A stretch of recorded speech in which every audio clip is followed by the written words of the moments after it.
Welcome to Megamind. I am David. And I am Monica. A quick reminder, please give us a like, hit the bell, and subscribe to our channel. Thank you for watching and supporting us. Right, David. Today is one of those episodes where we dip into the messy world of manipulation, but instead of sounding all gloomy, we're going to chat about it the way we'd chat about weird stuff that happens in everyday life. Yeah, because let's be honest, everyone's had that moment where you walk away from a chat thinking, hang on, did I just agree to babysit someone's cousin's iguana for free? That is oddly specific. Happened to me once. I still have the reptile trauma. You never told me about this iguana incident? I blocked it from memory. The iguana was fine, but the manipulation was strong.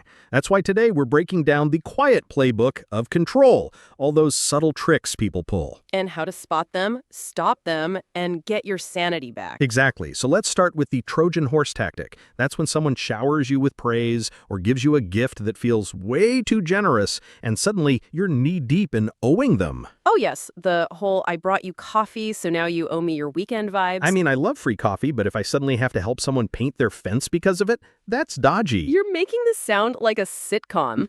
David versus the neighborhood fence painter. I'd win by running away, but honestly, it works because we humans are wired for reciprocity. Someone gives, we feel like we have to give back. Which is beautiful in a healthy friendship. You buy me lunch, I buy you coffee. But in manipulation, it's more like they keep the tab open, you're never quite done paying. Exactly, and the antidote is pacing, boundaries, and proof.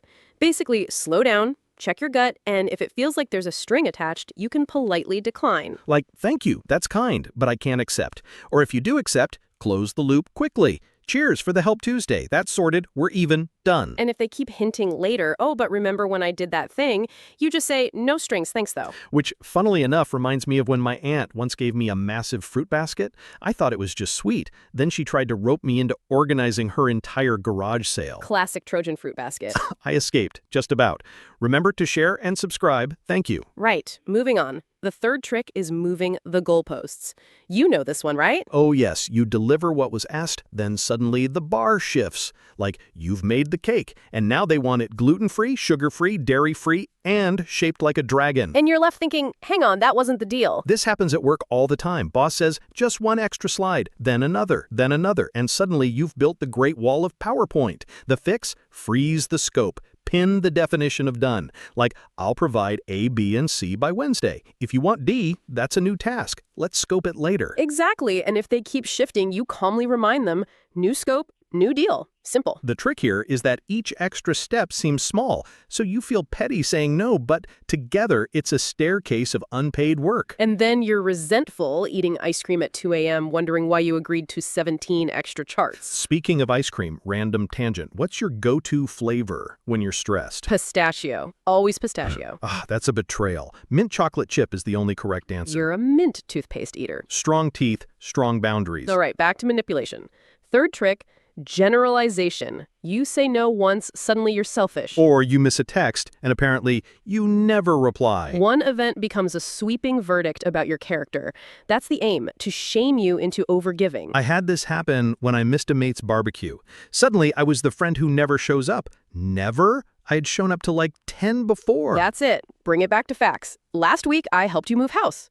Today, I'm saying no to lending money. Different situations. And if they insist on labeling, you just say, I'm not discussing my character, I'm discussing this request. Done. Short answers are best. Long defenses just fuel the fire. Which is hard because you want to defend your identity, but really, you just need to exit the frame. Next trick, intimidation. The classic volume knob turned up to 11. Raised voices, fake urgency, looming deadlines. Or just someone standing way too close in an argument. The aim is to make you panic and pick the option that stops the noise. Been there. I once had a boss who would stand right behind my chair while I typed.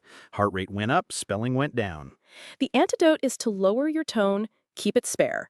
I'm not available for this style of talk. Here's my answer. If it keeps up, leave or switch channels. Yeah, I will respond in writing is a great phrase. Because then they can't steamroll you in the moment. And proof helps, because if threats are made, logging dates and words matters.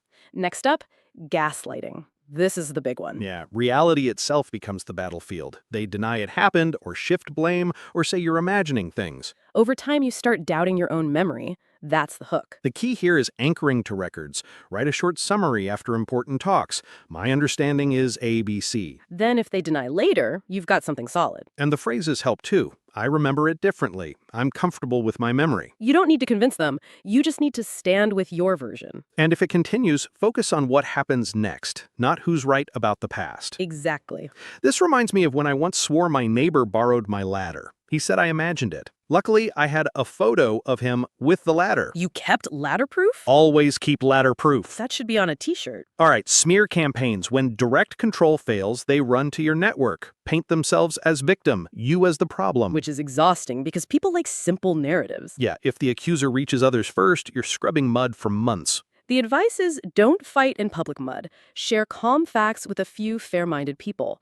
Don't attack. Just say what you did, what you didn't. And say, I won't engage in back-channel drama. If you hear concerns, ask me directly. Time and consistent behavior rebuild your name. Projection is the next sneaky one. They accuse you of the very thing they're doing. Oh yes, the liar who calls you dishonest. The unreliable person who says you're unreliable. It flips the spotlight. You rush to defend yourself and forget their behavior. Best reply is, that sounds like your issue, I'm not wearing it. Then return to facts. We agreed, noon deadline, file arrived at 4. That's the issue. Short replies again.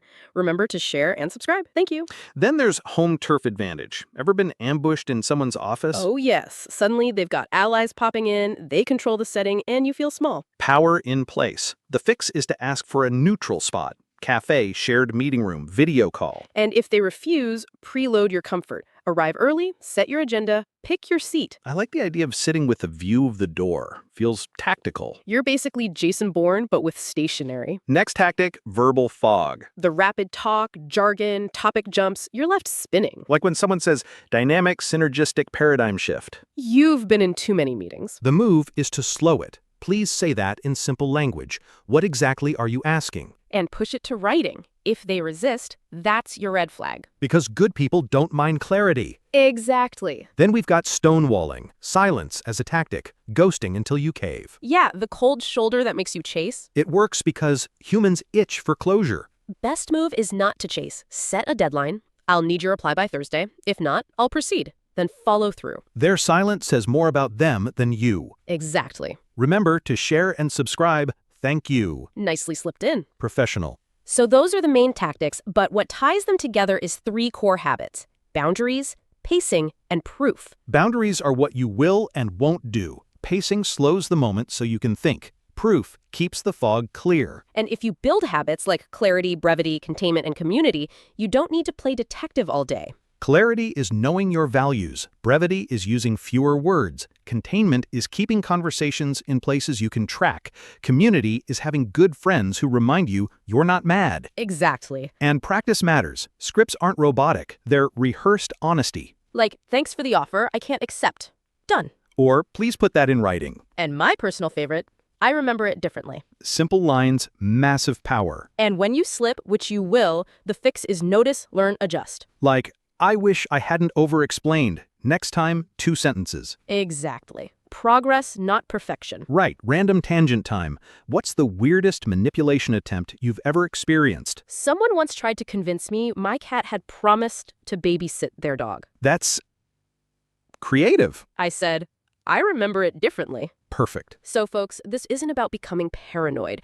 It's about spotting patterns and responding calmly. Boundaries are doors, not walls. You control the hinge. Drop your comments below and subscribe to our channel. David and Monica are personas we use to make our content more engaging and relatable. We're not affiliated with any organization or product mentioned. Our discussions are just for inspiration and entertainment, not professional advice. Always think for yourself, take what works for you, and make your own decisions. See you next time.